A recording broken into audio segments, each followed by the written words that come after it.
जोहार, जय हिंद दोस्तों। स्वागत है आपके अपने YouTube channel Eco Star by Santosh Chauhan. आज हम लोग देखेंगे कि प्रोजेक्ट परख के अंतर्गत जो है जो मॉडल पेपर जारी किया गया है सोशल साइंस का, सामाजिक विज्ञान का जो मॉडल पेपर जारी किया गया है वो मॉडल पेपर किस तरह का है। जानेंगे कि ऑब्जेक्टिव प्रश्न कौन कौन से हैं जो फाइनल एग्जाम में आ सकते हैं। क्योंकि जैक बोर्ड के अंतर्गत जो बच्चे एग्जाम दे रहे हैं 10वीं का, उनका जो है 25 फरवरी को सामाजिक विज्ञान का पेपर है। तो 25 तारीख का जो फाइनल एग्जाम है उस एग्ज़ाम को देने से पहले जो है प्रोजेक्ट परख के अंतर्गत जो मॉडल पेपर जारी किए गए हैं हर विषय का जो है उसी आप लोग जरूर देख लीजिएगा। इसमें से बहुत सारे प्रश्न जो है आपके एग्जाम में आ सकते हैं। लगभग 100% प्रश्न जो है लगभग इस मॉडल पेपर से आ सकते हैं, एक संभावना है। तो आइए हम लोग देखते हैं। मॉडल सेट 1 है, सामाजिक विज्ञान का पहला सेट है सोशल साइंस, समय 3 घंटा, पूर्णांक 80, सामाजिक विज्ञान। तो इसमें जो 30 नंबर जो ऑब्जेक्टिव है उसका राइट आंसर क्या होगा मैं आपको बता दे रहा हूँ। बाकी अतु लघुत्तरी, लघुत्तरी, दीर्घ उत्तरी का जो आंसर है इस मॉडल पेपर में उसका आंसर भी दिया हुआ है, तो आप लोग उसका आंसर देख लीजिएगा और उसे तैयार कर लीजिएगा। फिलहाल जो 30 ऑब्जेक्टिव प्रश्न है मैं उस पर चर्चा अभी करने जा रहा हूँ। ठीक है, आगे बढ़ते हैं हम लोग।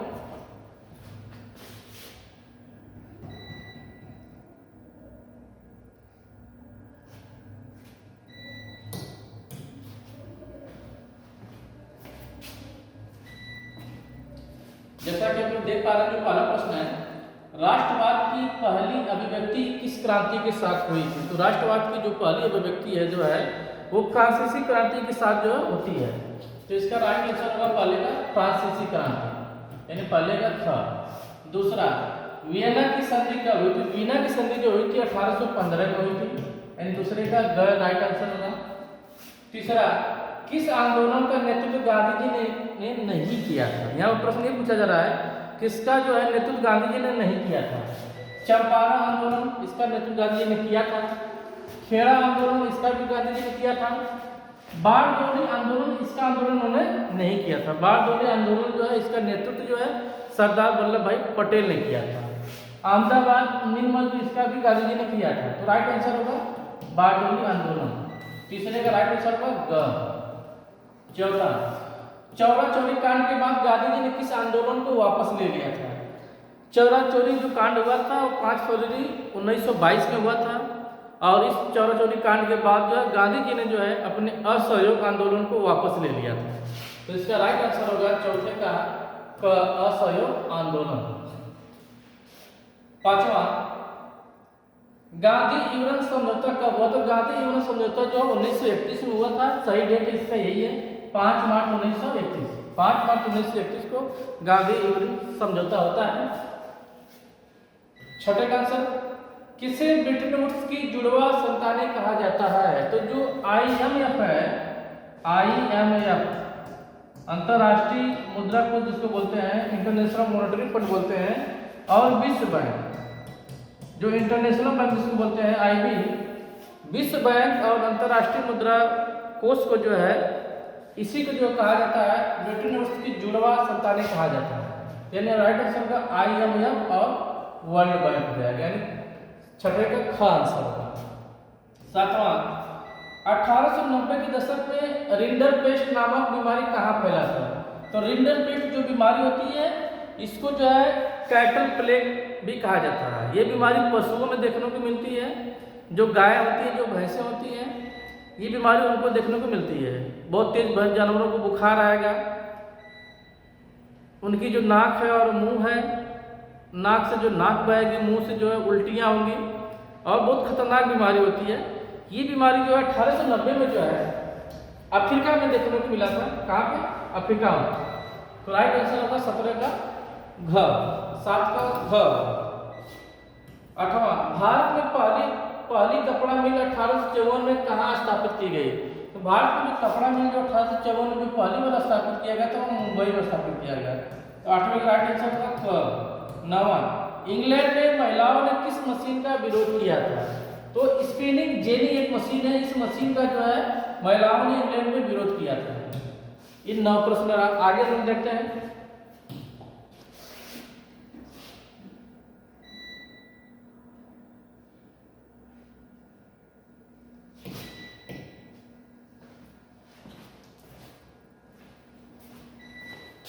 10वां प्रश्न, भारत में सर्वप्रथम प्रिंटिंग प्रेस किनके द्वारा लाया गया था? तो भारत में प्रिंटिंग प्रेस जो है पुर्तगालियों द्वारा लाया गया था। लगभग जो है 1526 में जो है पुर्तगालियों द्वारा जो है ये लाया गया था, और इसकी जो पहली जो प्रिंटिंग मशीन है वो गोवा में स्थापित की गई थी।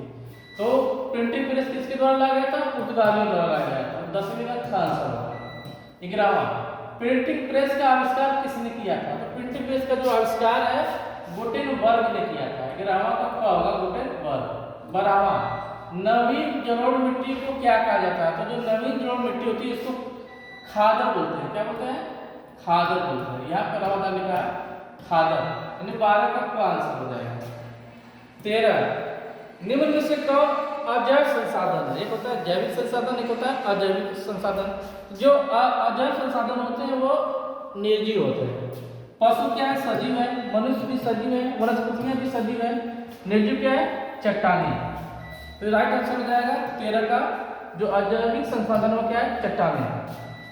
14, भारत में पहली रेलगाड़ी 1853 ईस्वी में 34 किलोमीटर की दूरी तक किन दो स्टेशनों के बीच चली थी? तो भारत में जो पहली रेलगाड़ी चली थी वह 1853 में चली थी, 34 किलोमीटर चली थी, और ये चली थी मुंबई से थाने चली थी। कहाँ चली थी? मुंबई से ठाणे। मुंबई से ठाणे, यहाँ पे लिखा है मुंबई से पुणे, ये आंसर गलत है। तो 14 राइट आंसर का मुंबई से ठाणे। 15, हाल के वर्षों में भारत को सबसे ज्यादा विदेशी मुद्रा की प्राप्ति किसके निर्यात से हो रही है? तो जो सूचना जो प्रौद्योगिकी है, सूचना प्रौद्योगिकी के अंतर्गत जो भी सॉफ्टवेयर है, जो भी एप्लीकेशन जो भारत जो निर्यात कर रहा है, इसके अंतर्गत जो भारत को विदेशी मुद्रा की प्राप्ति कब हो रही है? तो 15 राइट आंसर का ख। आगे हम देखते हैं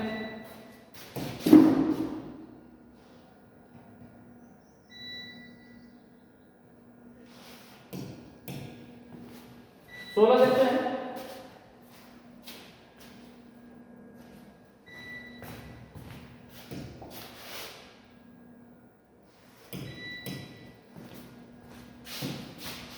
श्रीलंका में बहुसंख्यक शैलियों की आबादी देश की आबादी का कितना प्रतिशत है?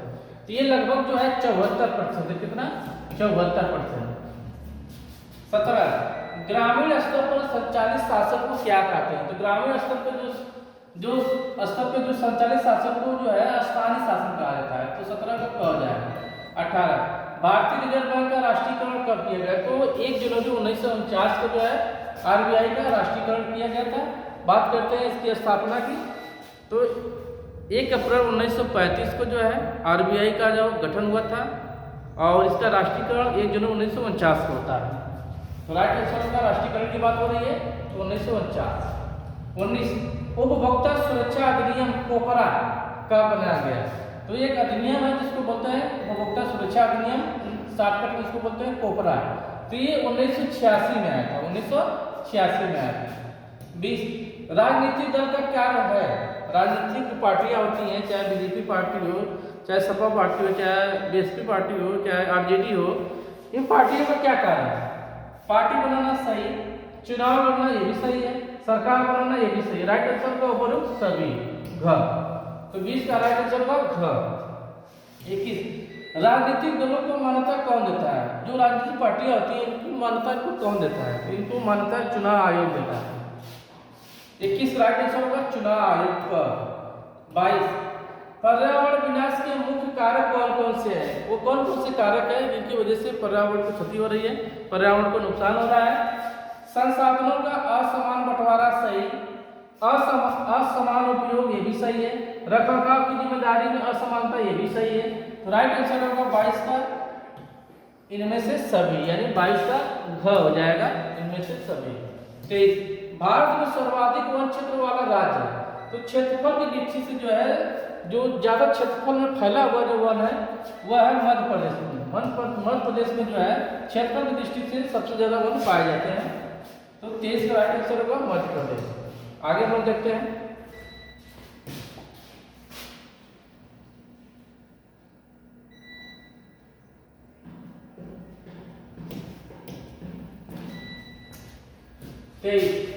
भारत में सर्वाधिक वन क्षेत्र वाला राष्ट्र हो गया। 24 देखते हैं, जल दुर्लभता का कारण बढ़ती जनसंख्या की बढ़ती आवश्यकता जल का असमान वितरण, ये भी सही है। जल सुरक्षा का न होना, ये भी सही। इनमें से सभी है घ। राइट आंसर हो जाएगा घ 25।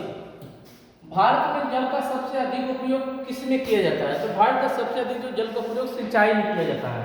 तो राइट आंसर होगा घ। 26 निम्न में से कौन रोपण कृषि नहीं है? चाय, केला, ये रोपण विधि से होता है, केला भी होता है, रबर भी होता है। सही आंसर होगा कपास। कपास जो है, कपास की जो खेती होती है वो रोपण कृषि के अंतर्गत नहीं आती है। 27 झारखंड का कोडरमा निम्न में से किस खनिज का अग्रणी उत्पादक है? तो इसका है अभ्रक का। 27 का आंसर होगा अभ्रक होगा। 28 निम्न में से कौन कृषि आधारित उद्योग नहीं है? तो जूट उद्योग है, ये भी है, चीनी उद्योग ये भी है। लौह इस्पात उद्योग जो है कृषि आधारित उद्योग नहीं है। तो 28 का राइट आंसर होगा घ। 29 मानव विकास सूचकांक, ह्यूमन डेवलपमेंट इंडेक्स, एसडीआई जिसको बोलते हैं, संक्षिप्त रूप क्या है? एसडीआई। 29 का ख हो जाएगा। 30 सरदार सरोवर बांध किस नदी पर निर्मित है? तो ये बांध जो है नर्मदा नदी पर निर्मित है। तो इसका राइट आंसर होगा क। तो ये रहा बच्चों 30 प्रश्नों का एक सेट रहा, इसको आप लोग जरूर देखिएगा। इसमें से कई सारे प्रश्न जो है आपके फाइनल एग्जाम में आएंगे। इसके अलावा इसमें जो है कुछ अति लघुत्तरी, लघुत्तरी और दीर्घोत्तरी प्रश्न भी दिए गए हैं और उनके आंसर भी दिए गए हैं, तो उसे भी आप एक नज़र से देख लीजिएगा। वीडियो रुक रुक के जो है आप जो अच्छी तरह से नोट्स को तैयार कर लीजिएगा और उसे याद कर लीजिएगा। इसमें से कई सारे प्रश्न आपके फाइनल एग्जाम में आएंगे ही आएंगे। चलिए हम लोग देख लेते हैं बाकी प्रश्नों को जो है।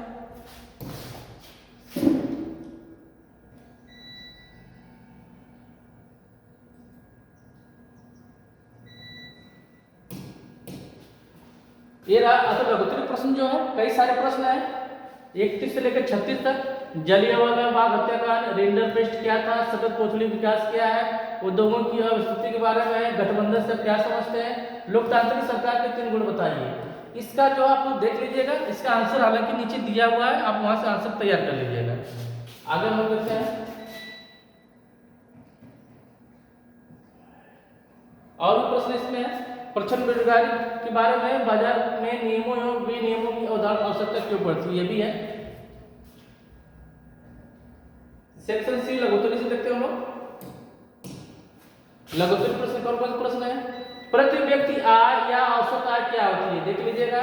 ऋण के औपचारिक व अनौपचारिक स्रोत में अंतर, सत्ता की साझेदारी से क्या लाभ है, चुनाव आयोग के प्रमुख कार्य, भारतीय कृषि के पिछड़ेपन के कारण क्या है, नदी घाटी परियोजना से हमें क्या लाभ है, गुटेनबर्ग प्रेस पर टिप्पणी लिखी है, ब्रिटेन की महिला कामगारों ने स्क्रीनिंग जेनी मशीन पर हमले क्यों किए।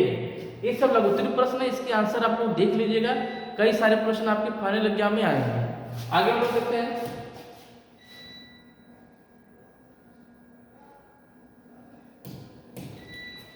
दीर्घोत्तरी प्रश्न की अगर बात की जाए, असहयोग आंदोलन के प्रमुख कार्यक्रम क्या थे, विस्तार से बताइए।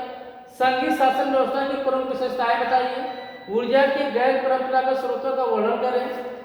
संसाधनों के अंधाधुंध उपयोग किस प्रकार की समस्या उत्पन्न हो रही है। मुद्रा आवश्यकताओं के दोहरे संयोग की समस्या को खत्म कर देती है, इसको समझाइए। फ्रांसीसी लोगों की सामूहिक पहचान का भाव पैदा करने के लिए फ्रांसीसी क्रांतिकारियों ने क्या कदम उठाए, देख लीजिएगा। दिए गए मानचित्र पर दर्शाना है भाखड़ाबाद, जमशेदपुर, मुंबई हाई तेल क्षेत्र। तो ये रहा दीर्घोत्तरी प्रश्न जो है। यहाँ पे सारे प्रश्नों की आंसर भी दिए हुए हैं, मैं एक एक करके जो है ऊपर बढ़ा दे रहा हूँ। आप लोग वीडियो को रोक रोक के जो है सारे प्रश्नों के आंसर को एक बार पढ़ लीजिएगा। बहुत सारे प्रश्न आपके फाइनल एग्जाम में आएंगे ही आएंगे। दिखा देते हैं आपको। जो 30 प्रश्नों का जो ऑब्जेक्टिव सेट है, ये उसका आंसर होगा, जैसे मैंने आपको अभी बताया है, और जो अति लघुत्तरी प्रश्न था, ये अति लघुत्तरी प्रश्न जो 31 से लेकर 38 तक था, ये उसका आंसर है। ये उसका आंसर है। आप लोग जो वीडियो को रोक के जो है आंसर आप लोग लिख लीजिएगा। बहुत ही इंपॉर्टेंट प्रश्न है, आपके फाइनल एग्जाम में आएंगे। यह तो लघुत्तरी प्रश्नों का आंसर हो गया। लघुत्तरी प्रश्न जो ग्रुप सी वाला था, ये उसके आंसर है। आंसर आप लोग रोक रोक के वीडियो को अच्छी तरह से पढ़ लीजिएगा, देख लीजिएगा। आपके फाइनल एग्जाम में यहाँ से बहुत सारे प्रश्न आएंगे, पूछे जाएंगे।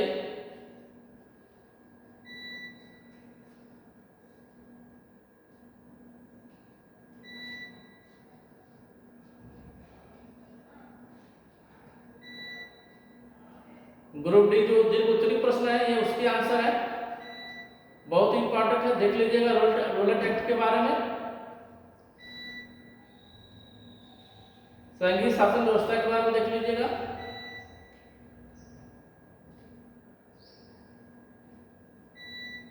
सबके आंसर यहाँ पे दिए हुए हैं।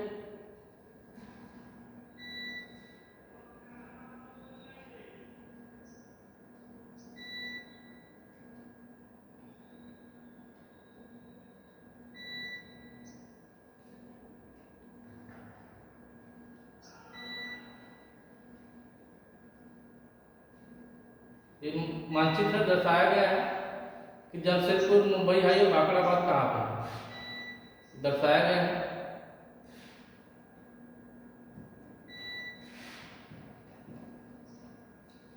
तो बच्चों ये रहा 52 प्रश्नों का एक सेट रहा। 30 इसमें जो है ऑब्जेक्टिव प्रश्न है, बाकी जो प्रश्न है वो अति लघुत्तरी, लघुत्तरी और दीर्घोत्तरी प्रश्न है। पूरे सेट को एक बार आप लोग देख लीजिएगा, जो प्रश्न आपको नहीं आ रहा है उसका आंसर यहाँ पे दिया हुआ है, उसे आप लोग तैयार कर लीजिएगा। इसमें से बहुत सारे प्रश्न जो है आपके फाइनल एग्जाम में, जो कि 25 फरवरी को पढ़ रहा है, यदि आप जैक बोर्ड के स्टूडेंट हैं, 25 तारीख को जो सोशल साइंस का पेपर दे रहे हैं, 10वीं का एग्जाम दे रहे हैं, तो इस मॉडल पेपर से बहुत सारे प्रश्न आएंगे, इसे आप लोग जरूर देख लीजिएगा। बाकी आप यूपी बोर्ड, बिहार बोर्ड या किसी भी बोर्ड से संबंधित हैं तब भी पेपर ये आपके लिए महत्वपूर्ण है। ठीक है, आज के लिए इतना ही। वीडियो कैसा जरूर लगा हमें जरूर बताइएगा, कमेंट कीजिएगा और वीडियो को शेयर भी कीजिए, सब्सक्राइब भी कीजिए। धन्यवाद।